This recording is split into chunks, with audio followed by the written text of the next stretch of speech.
Who is God? కాశీకి వెళ్ళినా, తమిళనాడుకి వెళ్ళినా, ఈ పరమాత్మ అన్నది ఈజ్ ద హైయెస్ట్.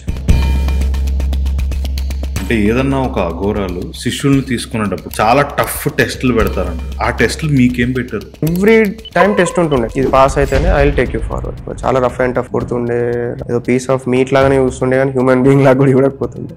మా మాస్టర్ ఏం చేస్తుండే, రాత్రి పూట use to give some pain in the stomach కానీ సమ్వేర్ కానీ. సో మార్నింగ్ సన్ రైజ్ దాకా you should chant. 12 times suicide attempt చేసిన.